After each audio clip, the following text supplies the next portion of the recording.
अभी ये खुल के इसलिए बोल रहे हैं कि अभी ये तो 9 साल से पावर में है और इन्होंने अपनी जगह जो बना ली है इनके हिसाब से लोगों की चेतना में, लोगों की सोच में। ये इस बात पर तुले हैं कि मनुष्य प्रति स्तरीय का संविधान आ जाए जिसमें अल्पसंख्यकों के लिए सुरक्षा ना हो, दलित और महिलाओं के लिए बराबरी ना हो, गरीबी कम करने के प्रावधान ना हो, वैज्ञानिक सोच की जगह ना।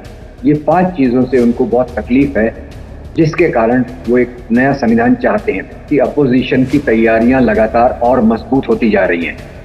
जो इंडिया अलायंस है वो मजबूत होता जा रहा है। तो मोदी जी को लगता है कि जितना ज्यादा वक्त दिया, ये अपोजिशन की तैयारी और ज्यादा पावरफुल, शक्तिशाली हो जाएगी, जिससे इनका फिर से सत्ता में आना पहले से मुश्किल हो जाएगा।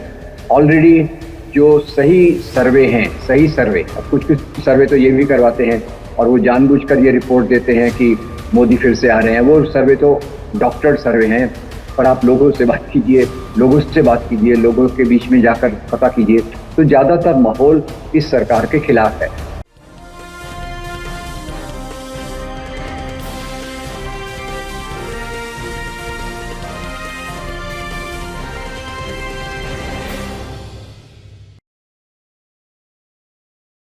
हेलो, नमस्कार, आदाब, सत श्री अकाल और अस्सलाम वालेकुम। मैं हूं मोहम्मद अहमद काज़मी, लेकर आया हूं आपका पसंदीदा कार्यक्रम आपके रूबरू। देश के हालात को समझना बहुत मुश्किल हो गया है।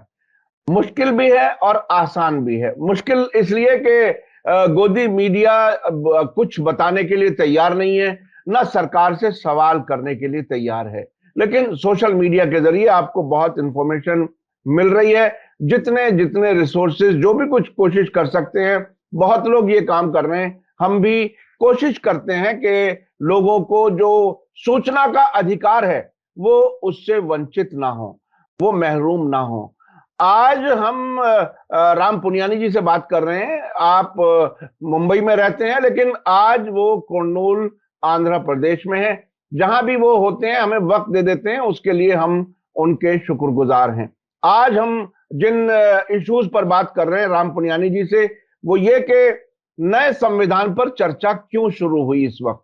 15 अगस्त को, उसी दिन जिस दिन प्रधानमंत्री नरेंद्र मोदी लाल किले से भाषण दे रहे थे, उसी दिन उनकी ऑफिस से एक अहम, बहुत ही इंपॉर्टेंट एक अधिकारी, उसने अखबार में आर्टिकल लिखा और ये कह दिया कि संविधान जो है ये कॉलोनियल है, इसे बदलने की जरूरत है। हमें, आपको याद है कि हिंदू राष्ट्र की बात बार बार कही जा रही है। इसके अलावा मुजफ्फरनगर में जो कुछ एक मुस्लिम बच्चे के साथ हुआ वो आपके सामने है। 8 साल का बच्चा, उसी उम्र के बच्चे,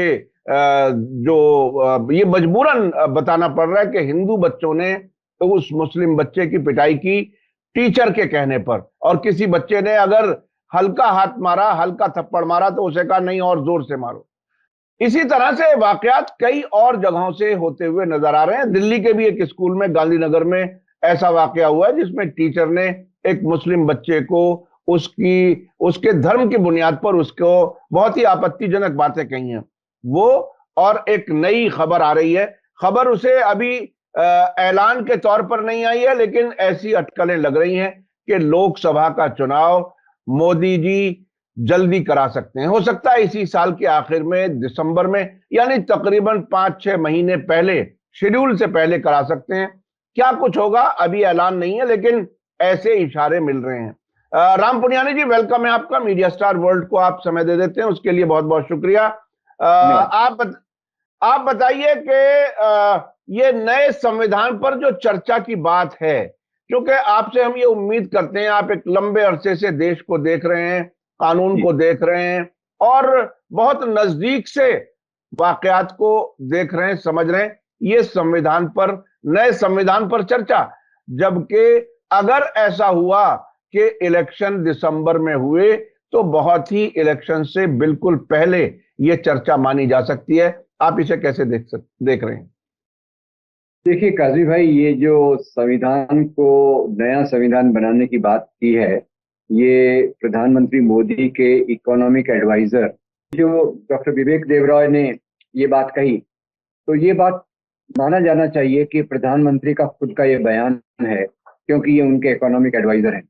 भले ही बाद में कहा गया कि ये का काउंसिल उनसे सहमत नहीं रखती, पर ये उनका बयान है, ऐसा माना जा सकता है।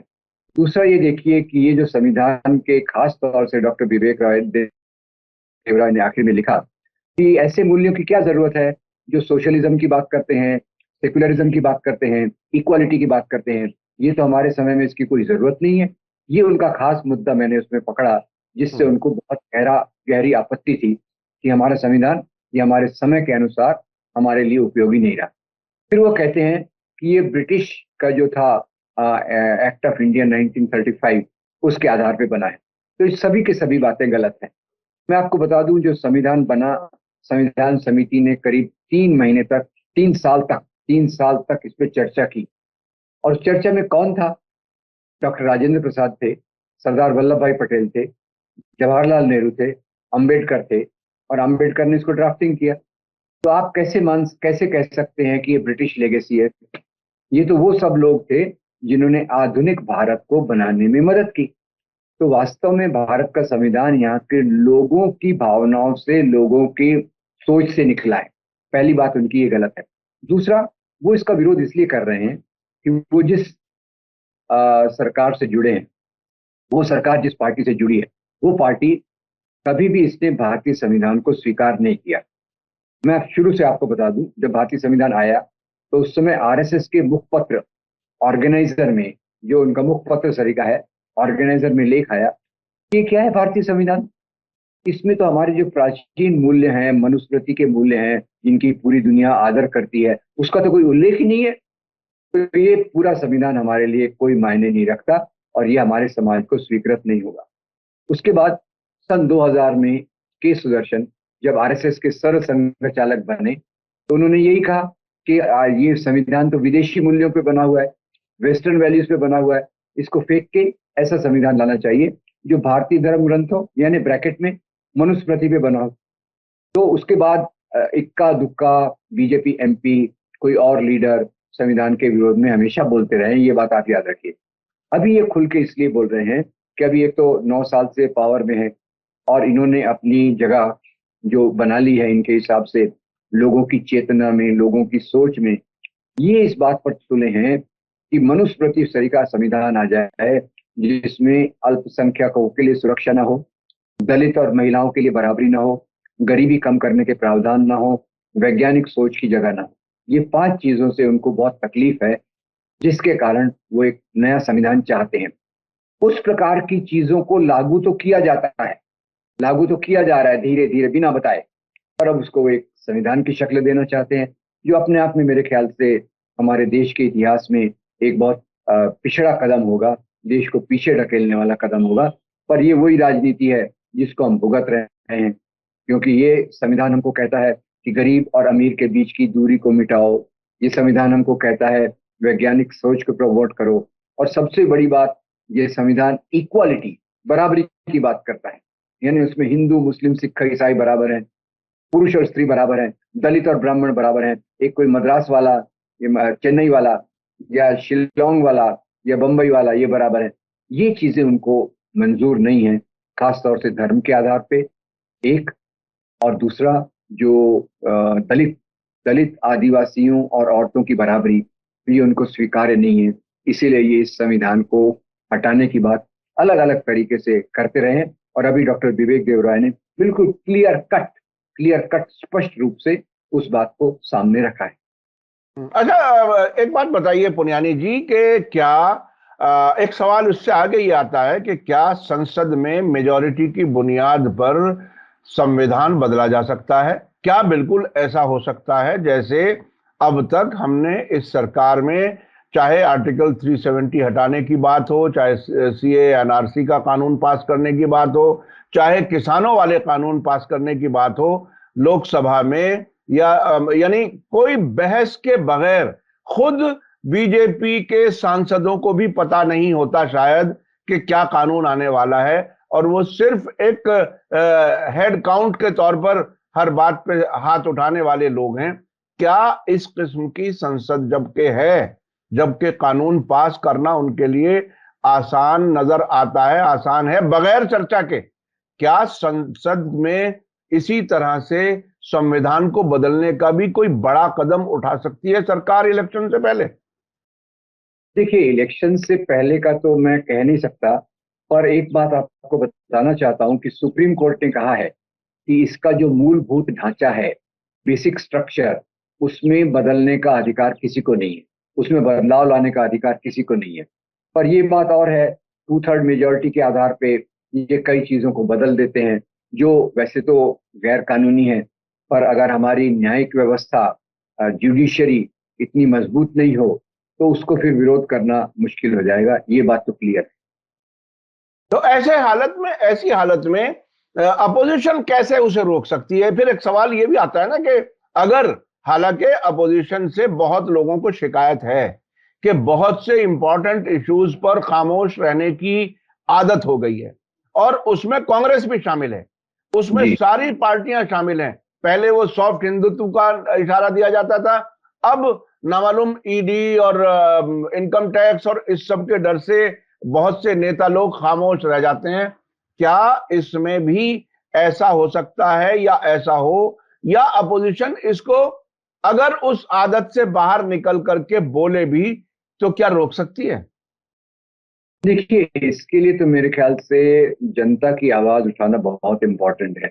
इसके खिलाफ धरना प्रदर्शन, शांतिपूर्ण भूख हड़ताल, और अगर ऐसी चीजें आती है तो सुप्रीम कोर्ट पे तो एक तरफ से इसको दायर किया जाना चाहिए और पूरे देश में एक आंदोलन होना चाहिए। और वो मुझे लगता है उसमें दलित समाज का बड़ा हिस्सा, औरतों का बड़ा हिस्सा, माइनॉरिटीज का बड़ा हिस्सा, वो उसमें शामिल हो सकता है। वो एक ही रास्ता मुझे दिखता है जो इस प्रकार की चीज को एक रोक रोक सके। और तो ये सरकार है, इसके पास कितने महीने हैं वो तो अलग बात है। पर अगर ये लाती है कि तो पूरे एक जन आंदोलन की जरूरत पड़ेगी इसका विरोध करने के लिए। अच्छा, अब ये जो मुजफ्फरनगर में वाकया हुआ, ये वीडियो सबके सामने आई, और बहुत ही दिलचस्प बात यह है कि मोहम्मद जुबैर जो अल्ट न्यूज वाले हैं, उनके खिलाफ एक एफआईआर दर्ज हो गई, ये कहने के बावजूद कि उन्होंने अपने उससे डिलीट कर दिया वो वीडियो, ह्यूमन राइट्स की तरफ से एक इंस्ट्रक्शन या अपील करने के बाद, उसके बावजूद एफआईआर हो गई। खैर, वो एफआईआर तो मेरे ख्याल से मोहम्मद जुबैर को आदत भी हो गई, वो जेल भी होके आ चुके हैं, वो शायद कोई बहुत बड़ी बात नहीं होगी। लेकिन अब आपको क्या लगता है कि ये स्कूल के टीचर्स स्कूल में बच्चों के सामने इस तरह की बात करके, और एक बच्चे को सिंबॉलिकली मुसलमान बता करके, मोहम्मदन बता करके उसकी पिटाई कराना, यहां तक बात आ गई, देश कैसे, कहां तक, कितना ठीक हो पाएगा इतनी खराबियां पैदा करने के बाद? देखिए काजमी भाई, मुख्य सवाल ये जो टीचर का है उसकी तो मानसिकता इतनी गिरी हुई है, उसके बारे में बात करना बहुत मुश्किल है। ये मानसिकता के पीछे सबसे बड़ी बात है, आज समाज में जो नफरत फैलाई गई है।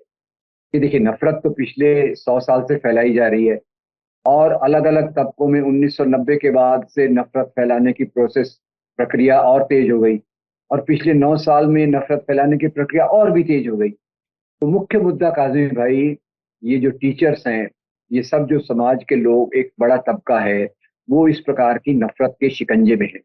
और वो नफरत के शिकंजे में रहकर किस प्रकार की बात करेंगे, उसकी उम्मीद करना बहुत मुश्किल है, उसकी कल्पना करना बहुत मुश्किल है। क्योंकि आप देखिए, नहीं तो जब बच्चे एक दूसरे के साथ पढ़ते हैं तो टीचर का मुख्य उद्देश्य होता है उनमें दोस्ती पैदा करना, उनमें प्रेम मोहब्बत पैदा करना, उनको आपस में खेलने देना, आपस में पढ़ने देना।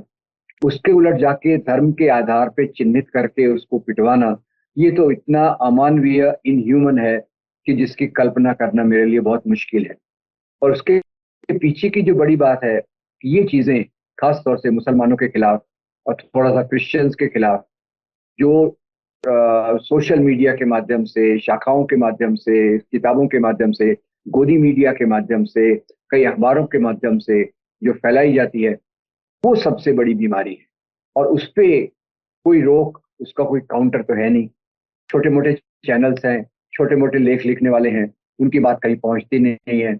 और जो धर्मनिरपेक्ष आंदोलन के लोग हैं, जो धर्मनिरपेक्ष पार्टियां अपने आप को कहती हैं, उन्होंने इस दिशा में जीरो काम किया है। और छोटे मोटे जो कार्यकर्ताओं ने नफरत को कम करने का काम किया है, उनका प्रभाव समाज में बहुत 0 to 1 के बीच में है, इससे ज्यादा नहीं है। तो बीमारी बहुत बड़ी है, समस्या बहुत भयंकर है। तो इसके लिए ये सोचने की जरूरत है कि हमारी किताबों में जिस प्रकार से मुसलमान राजाओं के बारे में नफरत है, जिस प्रकार से मुसलमानों के बारे में नफरत दिन पे दिन बढ़ती जा रही है, और गोदी मीडिया के जो टीवी चैनल्स हैं, उनको तो देखना मैंने तो कब कब से बंद कर दिया है। पर कितनी भयंकर तरीके से वो नफरत की बातें करवाते हैं, जिसकी कल्पना करना एकदम असंभव है। क्या हम एक इंसानी समाज में रहते हैं, उस पर भी शक होने लगता है। और ये नफरत ही वो चीज है जिसके कारण हिंसा, वायलेंस होता है। तो ये नफरत का जब तक मुकाबला नहीं करेंगे, ये इस प्रकार से त्यागी जैसी टीचर्स की एक घटना दूसरी घटना, ये तो पता चली है। और किसको पता ऐसी क्या क्या घटनाएं समाज में हो रही हैं, सभी चीजें तो समाज में आती भी नहीं है। तो ये हमारे लिए बड़ी दुख की बात है कि ये नफरत का मुकाबला करना हमें, हमारे हर एक नागरिक का कर्तव्य है, जो एक इंसानी समाज में, भारतीय संविधान में, भारतीय संविधान के मोहब्बत के मूल्यों को मानता है, उसका सबका कर्तव्य होना चाहिए। अच्छा पुनियानी जी, क्या ऐसा महसूस नहीं होता कि ये नफरत अंदर अंदर तो बहुत पहले से पाली गई थी, लेकिन शायद कानून के डर से या कुछ सामाजिक मूल्य होते हैं उसके डर से या पड़ोसी की शर्म में ये बातें नहीं कही जा रही थी, नहीं की जा रही थी। अब चूंकि सरकार का वही रुख है, तो ये इस किस्म के लोग अब इन्हें खुल करके अपनी बात कहने का, अपनी बात मनवाने का, जबरदस्ती करने का उन्हें मौका मिला है, तो ये शायद खुल करके सामने आ रहे हैं। क्या आपको ऐसा लगता है कि ये चिंगारी दबी हुई थी राख के नीचे, उसे सामने आने का मौका मिल गया, सिर्फ इतना ही फर्क हुआ है? तैयारियां तो देखिए, मैंने 80s में 90s में बहुत से फसादात कवर किए हैं, सांप्रदायिक दंगे, चाहे वो गुजरात में हो या बंबई में हो या बिहार में हो, बहुत जगहों पे मैं पर्सनली गया हूं पत्रकार के तौर पर। और वहां फसादात जहां भी हुए, उसमें पता चला उस टाइम पर फोटोकॉपी हुआ करती थी, तो नफरत भरा कोई एक मैसेज जो है वो फोटोकॉपी घूम रही है अंदर अंदर, और उससे चिंगारी हुई और फसाद हो गया। क्या आपको नहीं लगता कि ये चिंगारी दबी हुई थी, तैयारी बहुत पहले से थी? अब चूंकि सरकार उनकी पसंद की आ गई, उन्हें यह यकीन हो गया कि कानून उनके खिलाफ कोई कार्रवाई नहीं करेगा, तो अब वो खुल करके आ रहे हैं। जी, आपने मेरे ख्याल से बिल्कुल सही बात की, और आपने हथौड़े को कील के सिर पे मारा है। बिल्कुल सही कहा आपने। ये समस्या पहले भी थी। मैं तो उसके भी पीछे जाऊंगा कि एक सामाजिक धरातल पे करीब 90-95 साल से इस बात को फैलाया जा रहा है, धीरे धीरे, चुपके चुपके चुपके चुपके, और अलग अलग अवस्थाओं में उसको और ज्यादा मजबूत किया जाता है। हर एक सांप्रदायिक दंगे के बाद नफरत पहले से मजबूत हो रही है। आप जो 1980 का जिक्र कर रहे हैं, उसके बाद 1992 में देखिए, बंबई में दंगे हुए, नफरत और तेज हो गई। 2002 का गुजरात का कत्लेआम हुआ, नफरत और तेज हो गई। हर एक दंगे के बाद नफरत तेज हो जाती है। और ये बात आपकी बिल्कुल सटीक है कि 2014 के बाद लोगों को लगने लग गया है, हम पर तो कोई कार्रवाई कर नहीं सकता, हम पर कोई कार्रवाई नहीं कर नहीं सकता, सैया भय कोतवाल तो डर काहेगा। और सरकार, मेरे ख्याल में तो इसके आगे जाके कहूंगा, सरकार भी इसको एक तरीके से प्रेरणा दे रही है, इसको बढ़ावा दे रही है। जो केंद्र की सरकार है, उसकी सभी नीतियां आप देखिए, तो इस चीजों को प्रेरणा देने वाली, इस चीजों को बढ़ाने वाली हैं। तो आपकी चीज को मैं एक कदम और जोड़ के कहूंगा कि लोगों को डर का तो सवाल नहीं है। सरकार की तरफ से प्रोटेक्शन है, संरक्षण है, और सरकार की तरफ से भी ऐसी कुछ चीजें चीजें हैं जिसके कारण ये नफरत पहले से और बढ़ती जा रही है। जी, तो ये बहुत ही खतरनाक सूरत हाल है। देखिए, अपने आसपास नामालूम कौन अचानक उस नफरत में भुना हुआ, नफरत में आग बबूला होकर के कब किस पर कौन टूट पड़े, ये हमने देखा है। 250 से ज्यादा मॉब लिंचिंग की तादाद सामने आ चुकी है। अचानक किसी को भी अकेले देख करके बिल्कुल ऐसे मार देना, जैसे मुझे मेरे जहन में एकदम मिसाल आई, जैसे किसी सांप को देख करके अपनी मौत के डर की वजह से उसको लोग मार देते हैं, बिल्कुल उसी तरह से मुसलमान को देख करके अचानक भीड़ को गुस्सा आ जाए। ये अजीब, बहुत ही खतरनाक सूरत हाल है। और बगैर ये सोचे समझे कि ये भी एक इंसान है, ये भी एक फैमिली का फर्द है, ये भी एक समाज का फर्द है, और उसने अगर कोई गुनाह नहीं किया तो उसको मारने का हक किसको है? ये बहुत ही अजीब सूरत हाल है। हमारा ये चैनल बहुत लोग देखते हैं, देश में विदेश में। ये जो हालात हैं वो मैं बयान कर रहा हूं सबके सामने। अच्छा, अब मैं आता हूं इलेक्टोरल पॉलिटिक्स की तरफ। अभी 4 राज्यों में इलेक्शन होने हैं इसी साल के आखिर तक, और अब खबरें कुछ ऐसी आ रही हैं कि हो सकता है मोदी जी दिसंबर में ही लोकसभा के चुनाव करा दें। इस किस्म के बयान ममता बनर्जी का एक बयान आया है, जिन्होंने कहा है कि हेलीकॉप्टर्स जो इलेक्शन कैंपेन में इस्तेमाल किए जाते हैं वो बुक हो चुके हैं। और भी कई इशारे, कई सीनियर जर्नलिस्ट भी इस बात की चर्चा कर रहे हैं। आपको कैसा लगता है कि अगर दिसंबर में इलेक्शन हुए तो क्या क्या कुछ होगा? पहले तो ये कि क्यों ऐसा कराएंगे, जबकि अभी 5-6 महीने तो कम से कम सिंहासन उनके हाथ में है, आखिर आखिर में उसे एंजॉय कर लिया जाए। यकीन तो 6 महीने बाद में भी नहीं है और अब भी नहीं है, तो आखिर इतना बड़ा रिस्क मोदी जी क्यों लेना चाहते हैं? देखिए, मेरे ख्याल से मोदी जी ये रिस्क इसलिए लेना चाहते हैं कि उनको लगता है कि अपोजिशन की तैयारियां लगातार और मजबूत होती जा रही हैं। जो इंडिया अलायंस है वो मजबूत होता जा रहा है, और उसी के साथ साथ जो ग्राउंड लेवल पे सामाजिक संगठन हैं उनका काम भी मजबूत होते जा रहा है। तो मोदी जी को लगता है कि जितना ज्यादा वक्त दिया, ये अपोजिशन की तैयारी और ज्यादा पावरफुल, शक्तिशाली हो जाएगी, जिससे इनका फिर से सत्ता में आना पहले से मुश्किल हो जाएगा। ऑलरेडी जो सही सर्वे, अब कुछ कुछ सर्वे तो ये भी करवाते हैं और वो जानबूझकर ये रिपोर्ट देते हैं कि मोदी फिर से आ रहे हैं, वो सर्वे तो डॉक्टर्ड सर्वे हैं। पर आप लोगों से बात कीजिए, लोगों के बीच में जाकर पता कीजिए, तो ज्यादातर माहौल इस सरकार के खिलाफ है। एक तो नफरत के कारण, दूसरा महंगाई के कारण, बेरोजगारी के कारण, किसानों के सवालों के कारण, ये एक है।